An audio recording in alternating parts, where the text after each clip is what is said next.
guys? Got Fast Eddie with me. We are live. We are live, man. We got my boy Tim in the building. What's up, Coach Anthony? What's going on? Sparring, love it. Yeah, he loves that name, sparring, love it. Tim, when you pulling back out here, man, we got Ryder in the building. What's going on, champ? Yeah, no days off. November continues, man. We're basically gonna be talking some fantasy fights today. So but before we do that, man, first of all, man, I've been forgetting to shout out your channel, Eddie. Oh yeah. So my boy Fast Eddie Chambers, for those of you guys who know, he has his own YouTube channel. Talk a little bit about it, Eddie. That's trying to put good boxing out there, just like we do on this here channel. So, good quality instruction from a different perspective, kind of. I mean, I'm doing it as a coach as well. But let's talk about that real quick. How do you like coaching? I do like it. It's rewarding. It's not rewarding in the same way as a fighter, obviously. I don't gotta take the punches. Right. No, but do you think it's a hard mindset shift for you to go from fighter to coach and trying to get people to do maybe what you were able to do, and then you realize some of these guys can't do what you're able to do, and then it's like you're trying to figure out different ways to get your point across? Have you ran into that yet, or is this? No, that's definitely been something but the thing is, I understand that from the jump. I never really expected people to do stuff that I can do. You know what I mean? Because it's just not realistic. You know what I mean? There's no cookie cutter way to make a fighter great. He's not going to be as good as you. He's going to be as good as he can be. You know what I mean? Or as she can be. And to try to put them in a position where they got to fill shoes like that is just unfair to them. So I just go into it with an open mind. You know what I mean? I actually listen to the fighters sometimes too. Sometimes what they feel comfortable doing, what they enjoy. Obviously, only to a point, because I think it's important to know that I got to still be in control of certain things. Right. I gotta make sure that you're not gonna always be able to do things you want to do or things that are fun. That is fun. You know what I mean? You got to do things that are necessary and what's going to make you improve. So you're not going to be able to do everything that you enjoy all the time. In fact, my thing is to get the fighters to get comfortable with the idea of being uncomfortable. Right. Once you get them used to that, over time, the skill and everything that they build, I think that once they understand that this is going to be a hard choice they made. Seriously, because I mean, listen, I didn't really have much of a chance. I didn't really have much of a choice to make this, but some people do, and they got to understand it's going to be hard. It's not going to always be easy. So yeah, tell them how they can find your channel. Tell them what your channel is. It's called. I used to put Fast Eddie Chambers, but people keep telling me they keep seeing fights and stuff pop up. But so you got to put Fight Like a Pro. You put Fight Like a Pro on there, and it'll pop up. And so basically, if they follow your channel, they're gonna learn how to fight like a pro. Yes, that's exactly that's the message, baby. Okay, all right, Eddie. So listen, man, we're gonna get right into it, man. We're gonna do some fantasy fights, y'all. I'm gonna ask you who you think's gonna win, Eddie, and then of course I'm gonna rebuttal you. You know what I mean? And you if I think that I disagree with something you said, but we're gonna go right into it, man. The very first fight that we're gonna talk about is Shakur Stevenson versus Manny Pacquiao. Who you got? Ooh, that is tough. But think this through. Think this through. I know what you want to say off instinct, but think this through. You know what I want to say. But damn, that's hard, because this is a very underrated, hard one to pick. Oh, okay, I was about to say, still like, pause, just in case. But if I was, the only thing that will make me lean to a Shakur is that I've seen him stink a fight out and win it. Because the only way I feel like he's going to be able to keep things low enough, meaning punch count, meaning action, activity from Pacquiao, the only way he's going to do that is if he uses his legs and just stays out of danger. And on top of that, he's going to have to be able to hit him with enough fire to get respect. And they're both southpaws, so has Manny had to deal with that, and how good was he dealing with that in the past? I'm not sure. Can't really remember of southpaws that he fought right off the top of my head. But if you had to bet the house on it, prime Manny Pacquiao versus what we've seen of recent Shakur Stevenson, who are you betting the house on? it's just And all your savings on? If I had to bet, damn, I gotta go. You know what? I gotta go Pacquiao. And the reason why I gotta go Pacquiao is just and I'll tell you why I would go Pacquiao.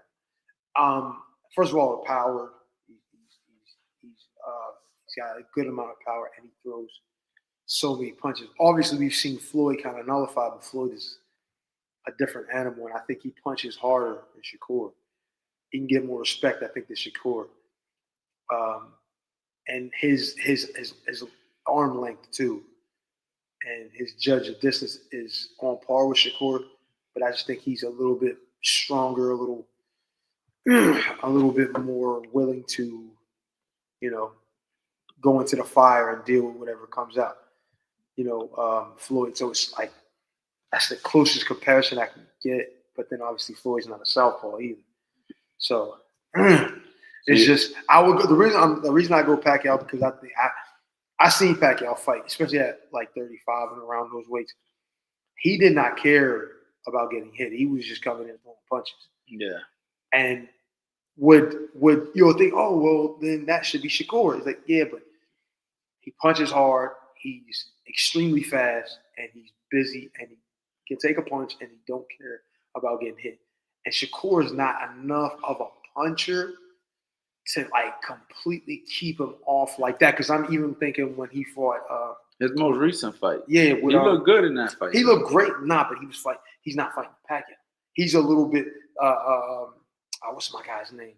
Damn, I don't want to mess his name up. He fought Tevin too. Yeah, the Mexican dude. Yeah. I'll say he answered a couple questions for me with Shakur, but Pacquiao is just a whole different animal than that. Plus, he's much more unorthodox than what the other kid was. So I don't see it. It's just gonna be. I just think eventually would get to a point where if Shakur was able to get and go rounds, I think he would end up being behind in the later rounds. I don't know. Because he's just so, dynamic with that. He's just thrown, and he don't care about getting hit. And I just don't know if Shakur can keep him off. That would be my only thing. I just don't know if Shakur. So let me know in the chat who you guys got, Manny Pacquiao or Shakur Stevenson. Eddie's going with Manny Pacquiao. It's going to be really hard for me to go against Manny Pacquiao too.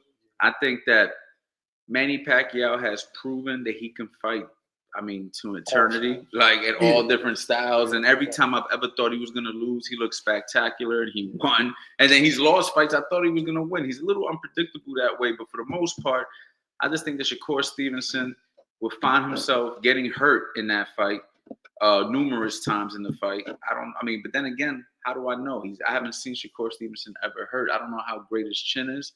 But if my gut had to go with it, I'm going with Manny Pacquiao. I do think that Shakur Stevenson has a style that can beat Manny Pacquiao. But based off what we know, I'm going to have to go with Manny Pacquiao, the legend. Manny Pacquiao, I should say. All right, well, everybody in the chat, let us know who you got, Shakur Stevenson or Manny Pacquiao. Let's see what they're talking about. I seen somebody say something.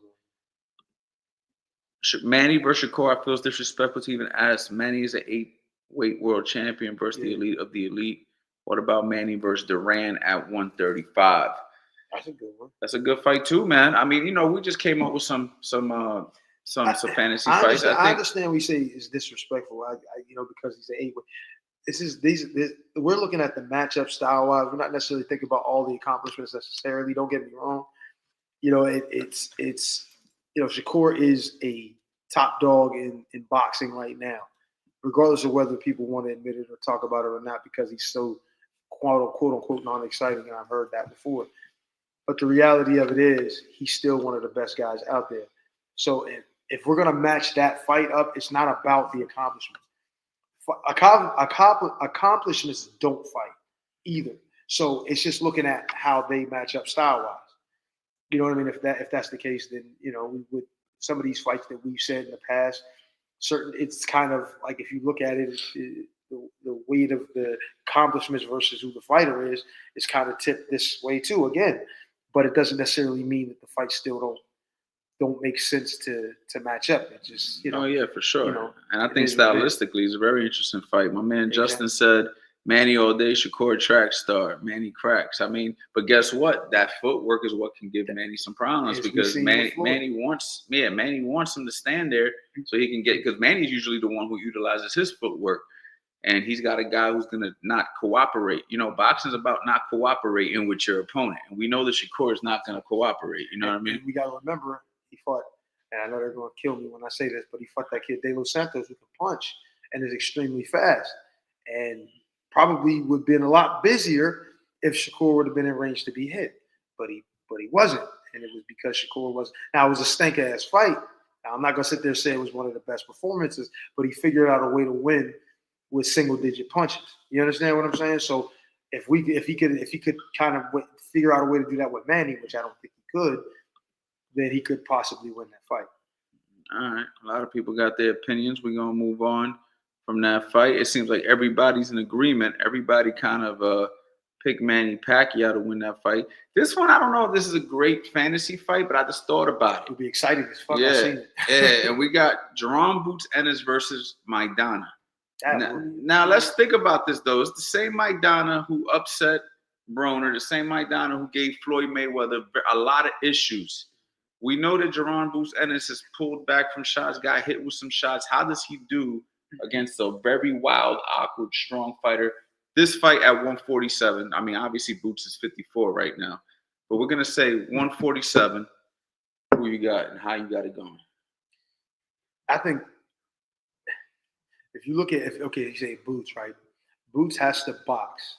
He can't get in there and think he's going to just walk this dude down, trying to knock him out, even though it might work. Shit, it might work. It fucking might work because he's like that. But with Maidana and Floyd found this out, so did Broner, so did a lot of other fighters. He don't care about how he looks necessarily. He's more about getting the win or hurting you. And he's a crazy hard puncher. And it's just a rugged, tough dude. Hold on, real quick, Justin, bro. We're not talking about now, bro. We're talking about prime for prime. You talk about Maidana's past his prime. We're talking about prime for prime. I think he's retired, man. But anyway, go ahead, he's bro. been retired. Go ahead, bro. No, but it's Maidana's not, and this is the thing that could beat a lot of great, talented fighters. When you face a guy who's not really caring about how he looks, he just wants to get in there and wreak havoc and damage to you. And he's a puncher. He'll do something like he bit Floyd's glove. He hit Floyd on the break, pulling him down, pushing him, grabbing his head, all kind of. He's not interested. It's a fight to him. It's a fight, and that's what when you think of it, stylistically. How does he match up? That's one thing about Maidana. He doesn't really care. He's just going to get in there and fight, and that's the beauty of this here particular matchup. Boots has the ability to, be a chameleon in there. He can do so many different things. The thing that I would want Boots to do there is be a lot more careful, a lot more defensively responsible. Throw your fire, but make sure you keep him in check and don't get into a firefight unnecessarily with him. If he can do that, then he can win, possibly by a knockout, maybe a decision. So you got Boots winning? Yeah. Okay. What do you guys think in the chat, man? Let me know what you guys think. Who you guys winning, Boots or Maidana? My man said Boots by KO. Prodigy said it's hard to say when Ennis has not been there with anyone with the quality mixed with the size of Maidana.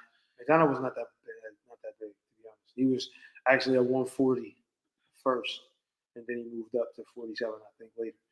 So he's not like really big. He's just tough and he's strong. I think that over amongst all the other things is what really is going to make that fight tougher boots. You know what I mean? I don't think it's about size. There. Yeah, prime for prime boots. I think I'm gonna go with boots. Too versatile, Yeah. too big, too strong. Yeah. I think that Maidana presents issues, awkwardness, but I think the boots figures it out. I think boots stops him too. I think maybe in like shit, it's like 7, 8 rounds. Like I think he get him out of there. He could, but I think it'd be later. All you know right. what I mean, knowing how tough Maidana is, but it may be. Yeah, you might be right. All right. Mid to late. I like that. We got Bernard Hopkins versus Canelo. Who you got? That's crazy. It's hard to go against Hop, man, with any of this shit, but and he can definitely figure out a way to frustrate Canelo. Because I've seen Canelo frustrated. Obviously, we've seen him frustrated. He got frustrated with the Crawford fight. As great as Canelo is, man, I think he got enough flaws and enough things that where Hop could fucking get him, like I said, frustrated out of his game. And especially if he start throwing them heavy shots and he taking them with a smile and throwing back, even though we know Canelo can crack. We also know Hopkins been in there with dudes like, I know most people ain't gonna know this, but Antoine Echols, big fucking middleweights like them that, hit like trucks. You know what I'm saying? And then even at 75, like fighting Tarver, who's a huge puncher, and he even moved up to heavyweight. So that just shows you, being there with Bernard, being there with Roy, guys like that. Like he got so much experience dealing with high class dudes that are just out of this world great, and he typically came out on top. So as great as Canelo is in this era, and him going up in weight, he's fighting at 68 and all that, I just think it would have been tough for him to try to beat down a Bernard Hopkins. It would have been similar to what happened with Crawford. And I ain't gonna say it would have been worse, but I just think Bernard would have been better equipped to deal with that. Even then, Crawford's skill and his ability to adapt and his speed and all that made the fight real difficult for Canelo. Obviously, Canelo coming and throwing one punch, thinking that was going to make a difference, wasn't enough. But I think he'll have a hard time with Hopkins' strength too.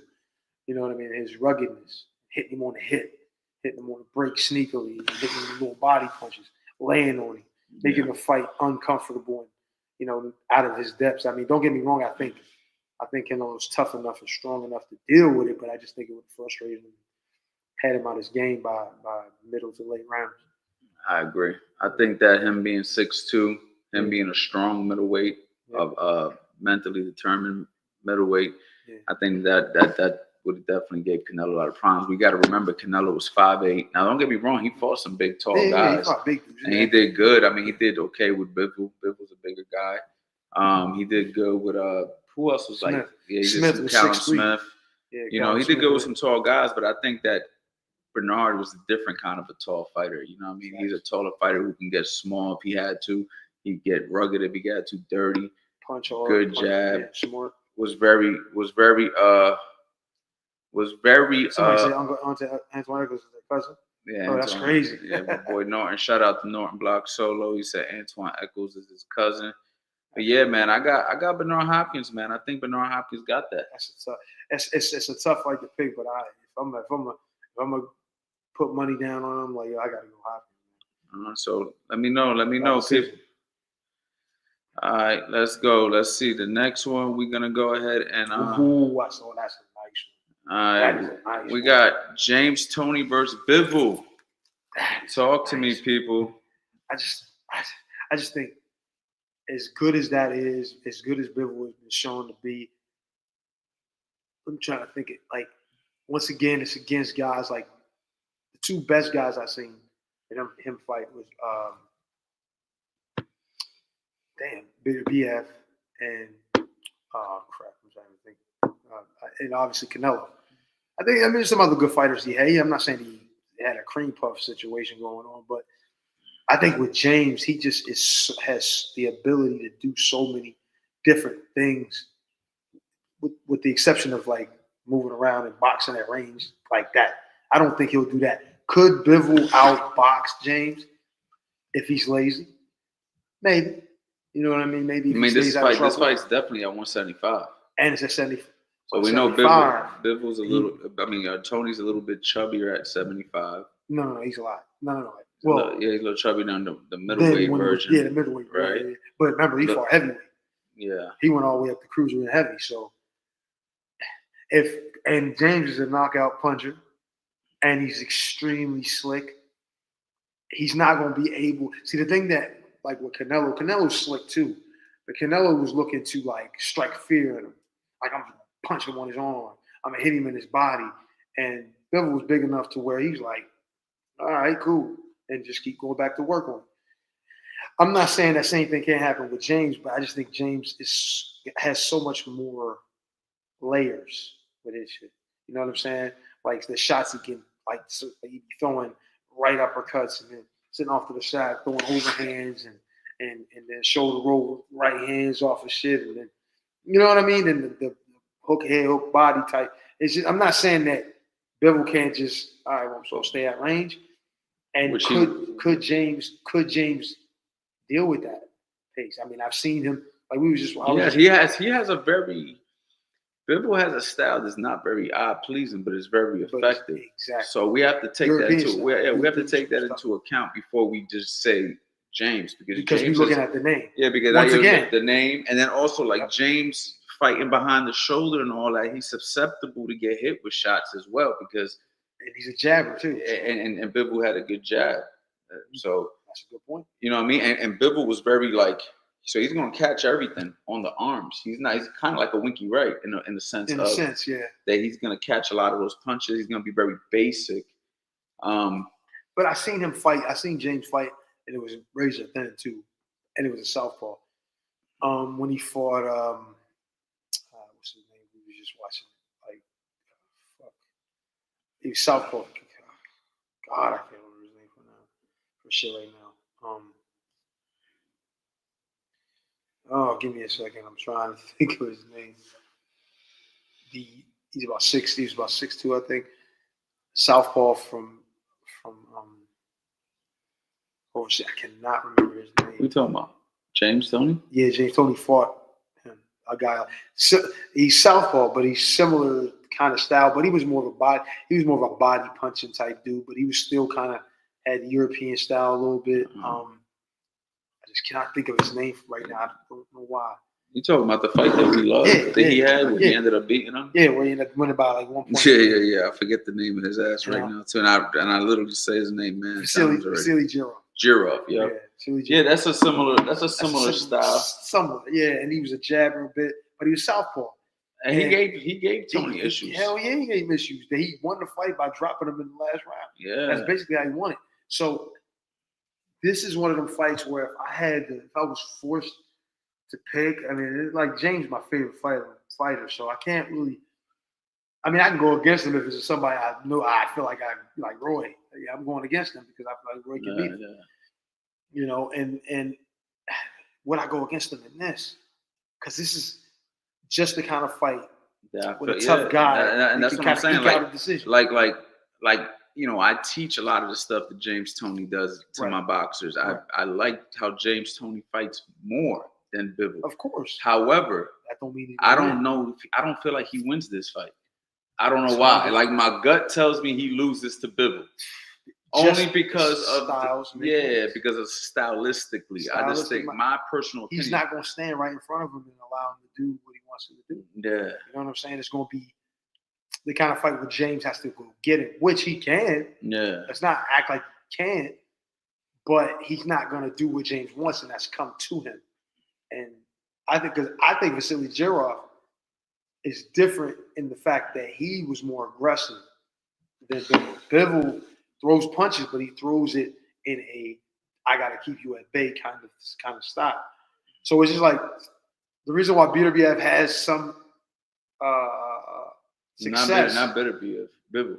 No, you're talking about why he has some success is because he will come after you. And he doesn't punch. He doesn't really need counterpunch opportunity. You understand what I'm saying? Like BWF will just come in and knock you down. You know what I mean? Just put his hands on you. With James, a little different. James got, a little style, and he kind of needs you to, kind of come to him a little bit, or at least give him an opportunity. You know what I mean? Especially at 175. At 160, I might go. I'm probably going James if Bivol was at 160. But at 175 and on up, it's just hard. It's hard for me to say that. It's not. I'm not saying he's lazy, but I'm just saying that his style. James Toney can't be lazy. Well, of course, but I mean, not necessarily boxing. But when I mean lazy in a boxing form, I'm talking about like he doesn't go get the win. You gotta come to him, or you know what I mean. And I just think Bivol would probably have just stayed on the back foot, poke, probably throw some shots here and there, won a stinking fight possibly. Right. You know what I mean? He could do it. So you're picking Bivol? Man, I do not want to go. It looks like the comments is one-sided for James Toney right now. Everybody's saying but that's because they're not looking at it through the lens of the actual fight. Right. They're looking at it like James is just so nice, and that's my favorite guy. Right. And I'm really like I'm like, bro, I don't know how he would just go out and beat him. If you think about the fights that James lost, like or was losing, like even with Michael Nunn, James was losing that fight going into the last round. Like James lost twice to Montel Griffin. They were close fights, but still lost twice to Montel Griffin. Fights that guys were fighting like an in and out kind of style, wasn't just coming to him making it easy. Mm-hmm. You know what I'm saying? It's like if you try to fight James like here, you know what I mean, or you try to come to James, you get your ass whooped most of the time. Mm-hmm. 9.9 times out of 10. But if you want to box and stay at range, now you're forcing him to come out of his comfort zone. Mm-hmm. And I think that's what Bivol would have done, to be honest. So if I was forced, damn, hate to even think that a dude like that would beat James, but it's possible. Prodigy said the James Toney that beat Mike McCullough makes easy work of Bivol. That's why, but that's at 160. Right. That's at 160. Where James, same one that beat Iran Barkley. Absolutely, I agree with you 100%. Yeah, he was much faster, much lighter. Ran his hands a whole lot more. A lot. He would come get you. As soon as he got up to 175, everything was kind of like shoulder roll, boom, hit you with a big shot. Like he was a different fighter at 175 than he was at 160. Yeah. Even though he was still very slick and very intelligent. Yeah. You know what I mean? But the weight started to get better of him. Yeah, that's exactly. The belly started to come on, and that's when you see him slow down. Yeah. All right, somebody you fought versus right now, the guy who's beating everybody, Usyk versus Vladimir Klitschko. Now we have to think this through. He beat Tyson Fury. He beat what's your man's name? Anthony Joshua. You know what I'm saying? He beat everybody at cruiserweight. He wiped out the division. Who else he beat at heavyweight? He beat everybody. He beat everybody. I mean, he didn't fight wild. He arguably got the best resume in boxing. Yeah. Arguably. I know some people are going to say, NUA or Terrence Crawford or whatever. But right now, I'm going to say Usyk. I think Usyk got the best resume in boxing. Pretty much, yeah. You know what I mean? He's beat some really good fighters at cruiserweight. And he beat the heavyweights, and he's the fucking champ. Like, undisputed right now. You can't dispute that. So I still think it's a bad matchup. I think that style, him versus like a 6'6" Klitschko, that is not. See, the thing is, like I saw Vladimir fight like Povetkin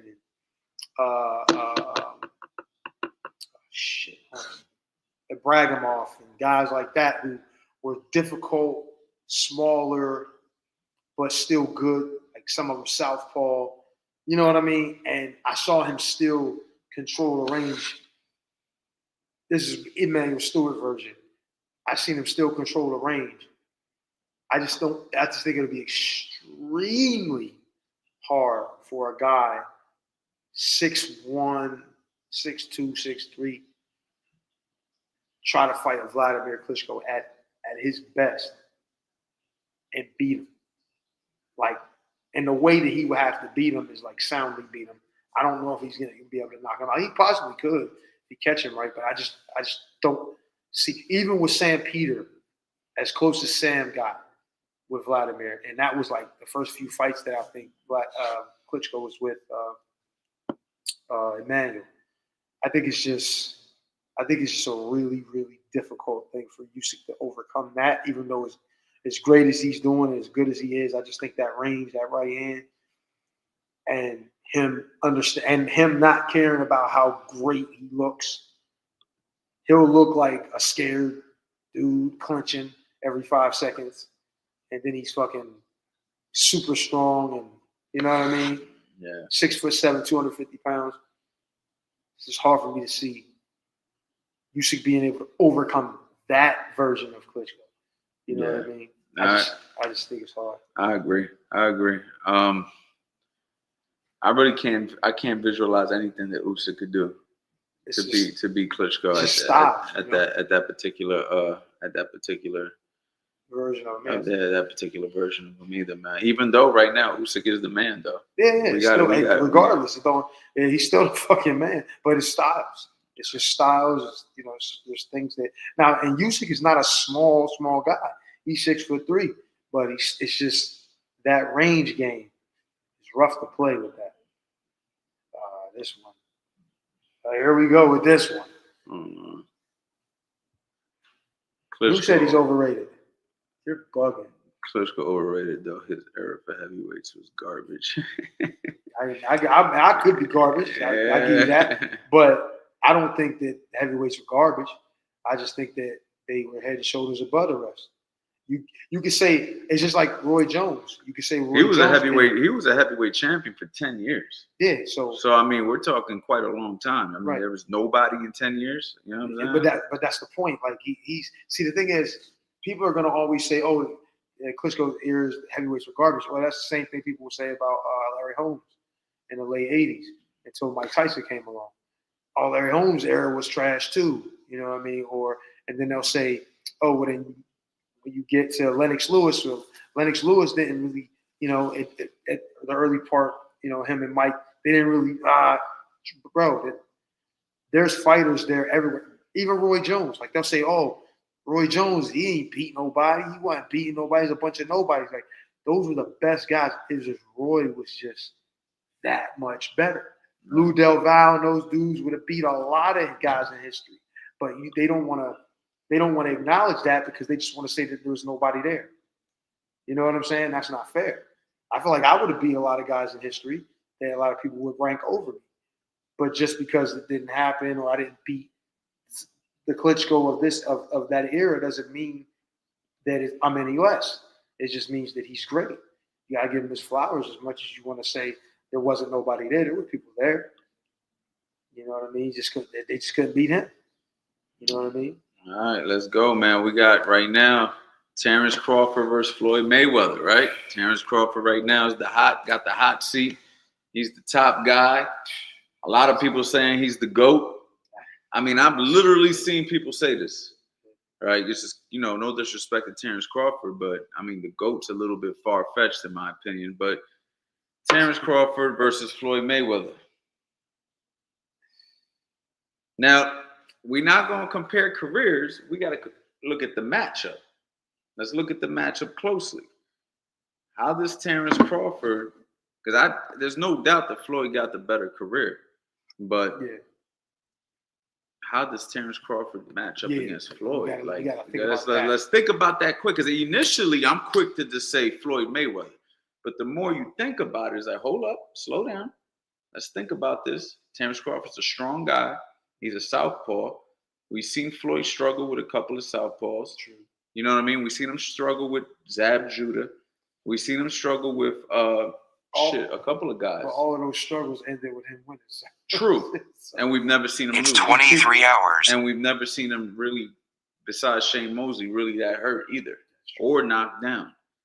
And the eye test goes to Floyd stylistically, skill-wise, footwork, defense. Yeah. But there's still some intangibles there. So what you think? Talk to me. I think they both have the intangibles. Floyd is just as Buzz is the same cloth, cut from the same cloth. I think it just breaks down to who do you think is better on that night? Who can make the fight sway in their direction? Like I look at I look at this with Bud. Like I see, what's the kid? Israel Madrimov, right? I see that fight, and I keep thinking about that fight, and I'm looking at that's an awkward dude, different things, but he was landing shots. You understand what I'm saying? A lot of times in that fight, I mean, even though Bud got the ability to switch and do all that, I just he was struggling for an answer that night, even though he still won. You know what I mean? He still got the decision. I just think with Floyd, his speed, his range, his ability to adapt, I feel like Floyd can, even with that fight like that, I think he can go and prevent defense. You know what I mean? Range. And I mean, they're both pretty long arm guys, but I think the speed advantage goes to Floyd. I think just the raw talent, skill goes slight edge to Floyd. Power, obviously, I feel like probably with Crawford. You know what I mean? One punch power, especially at the heavier weights. He proved he knocking guys out all at 147. Floyd wasn't really doing it like that. But I just think the IQ, Crawford got a huge IQ too. Pause. Don't get it twisted. I'm not saying he doesn't. I just think that Floyd knows how to. I think Floyd can find a way. Like I said, with the skill advantage, the speed advantage, I feel like he can figure it out. Get him into a point where he's guessing, kind of like what he was doing with Madrimov. He's trying to figure it out along the way, and I just think with Floyd, it would have been just really difficult for him to do it. And the first time he's going to be facing somebody across the ring from him that got the same kind of mentality. They can just find a way to win. I think it'll be like crazy. It's not crazy to say, but I just think Floyd will be able to get it. My boy said Bud's cruder, more of a thinking fighter too. I don't know. I guess he's picking. He's more of a thinking fighter than who? Than Floyd. I don't know if he's more of a thinking fighter than Floyd. He might be a little cruder, but I don't think more of a thinking fighter. Prodigy said Floyd is not losing a boxing match. You have to fight a Duran style. Floyd's feet are too quick and his hand speed is blazing. His IQ, 100%. I agree with you. And he's also a sharper puncher. Yeah. Like he just has better technique. Like if you look at Crawford, as good as he is, he's a little bit like wide with his shots. He's not as like, I'm not going to say he's got bad technique, but it ain't sharp. It ain't like laser sharp. Like Floyd, like catch you laser sharp. Whereas like Crawford's good, but he's not as sharp. You know what I mean? I just think that the sharpness, that punch is going to deliver that much quicker from Floyd. Yeah. Technique goes to Floyd. Defense goes to Floyd. Floyd, I think, is cut from the same cloth as the Roberto Durans and all them type of dudes. You know what I'm saying? I think he's just as good as those dudes from back in the days, like the Sugar Rays and all of them, because that's what his father and his uncle came up in that time. And I just think that when the going gets tough, I think a prime Floyd will be able to buckle down and fight anybody at any kind of fight, pocket, anything. You know what I mean? I just think Floyd's that good. I think he beats Crawford as well.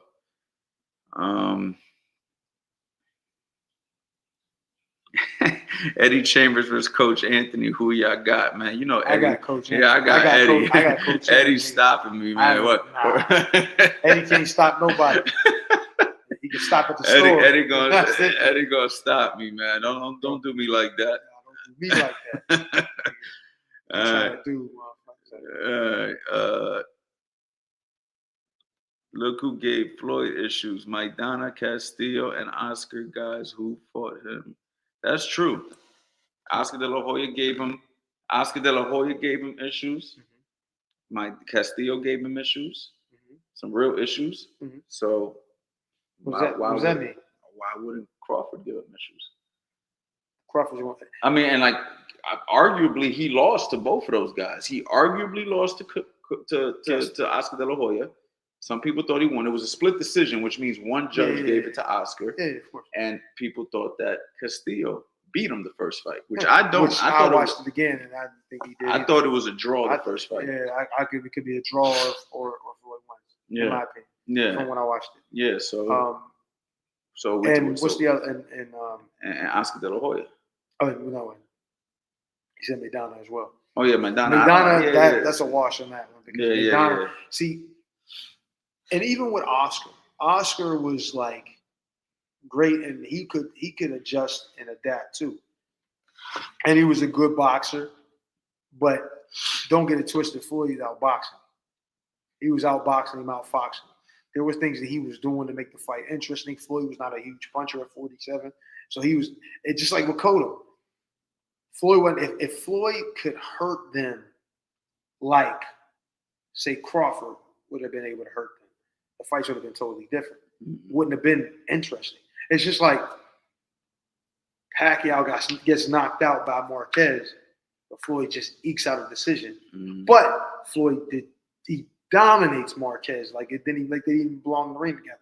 Mm-hmm. You understand what I'm saying? Mm-hmm. So just because he had more trouble with those guys doesn't mean he's going to have that same trouble with Crawford. You understand what I'm saying? Maybe Floyd looks at Crawford differently, fights him differently, fights him more, behind the jab, more sharper, a little more defensive than he fought then.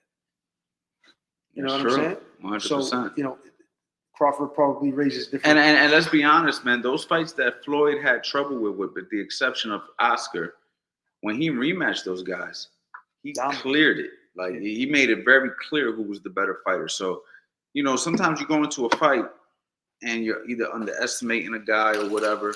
And when you go in there and you realize, okay, I got to prepare better for this guy. He went out there much better prepared in the rematch and he dominated. So he really proved that he was far better than those guys. You know what I mean? But again, you only got one shot to lose in the first fight. So it's like, Crawford has a great chance to win the fight. Don't get me wrong. I think Crawford has a fantastic chance, just due to his resilience.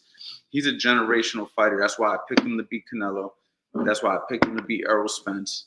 You know what I mean? Because he's a generational guy. He's a guy that could bite down on his mouthpiece, and he really wants to win. And that's what makes him extremely dangerous. Not all fighters want to win as bad as Terrence Crawford. Not as much guys want, but Floyd Mayweather is another guy who really wants to win. He's not a guy who likes to lose. I don't know about now at this point in his career, but a prime Mayweather did not want to lose. So that's why he did. And exactly. And I think that Floyd just has the same resilience, but he's just a better fighter. You know what I mean? That's all it comes down to. The better fighter with the same resilience. You know what I mean? And I think you got to go with the better fighter. Anyway, guys, we're going to end it there, man. I'm going to keep the live stream short. Why? Because I'm going live every single day this month. All right. And this will beat you down doing this every single day. So hope you guys enjoyed the lives that we've been doing this week. If you didn't see yesterday's live, we did some dope ass demonstrations. Yeah. You know what I'm saying? I just seen one. You might have been saved. I'm glad you didn't bring that one up. That's a tough one. Well, which one? Which was that? The next one. No, those is old. That was old? Yeah, did we do that before? Yeah, we did that one before. Which one was you looking at? Oh, Hearns and. Yeah. All right, we'll do this for fun, man. Tommy Hearns versus Boots Ennis. I did this before, but go ahead for a bonus. Who you got, Eddie? Why did I even bring this shit up? I don't even want to say. Because Tommy was 6'1", Boots about 5'10". The size really ain't that big of a difference. And I don't know, man. Tommy can punch too, so and Boots takes punches sometimes.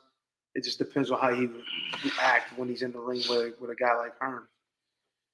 Damn. It's.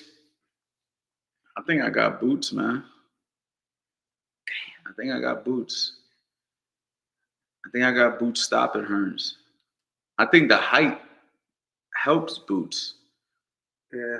I feel if the fact that Tommy Hearns is 6'1" is more target for Boots.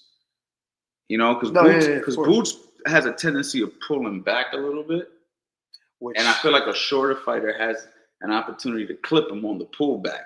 Where I feel like a taller guy, Boots is going to be able to use that head movement that he got, and he could rip down to that body. You know what I mean? And he's got a great body attack. Yeah, that's true. I mean, look, the reality of it is, Boots is. He still has a lot to prove, though. Yeah, and I think that's the only problem. But if we're just like we talked about, we're looking at it just stylistically. what their strengths are versus their weaknesses. That's what we're judging it on. We're Look, not judging it on Prodigy said Hearns was the hardest puncher ever at 154. He puts Ennis out. Who said it? He puts Ennis out his jab, his range, his power. Yeah, but Yeah. What about the head movement and Hearns was fast too. It wasn't like he was throwing them shit soft. He had intentions on every shot. He could. Yeah, but he wasn't defensively as good. He wasn't. Now that part is where. And I think you don't know how hard Boots hits yet, Prodigy. You're gonna find out as he continues his career. We know him personally, so I think that the defense is gonna be the difference maker in that fight. Definitely. And I think that Hearns was just easier to hit, even though he can hit. Hearns' defense was his offense. He would get motherfuckers out of there or keep them not wanting to come in because of that power. But if you get somebody who can get past it or deal with it, like Ray Leonard was dealt with it, you know what I'm saying? Like Marvin Hagler dealt with it, got through it, and when he got through it, Hearns couldn't do any more than what he already did by throwing that, by dropping that load, Pause. Oh, damn. Come on, dog. All right, man. Peace. Come on, bro. Peace.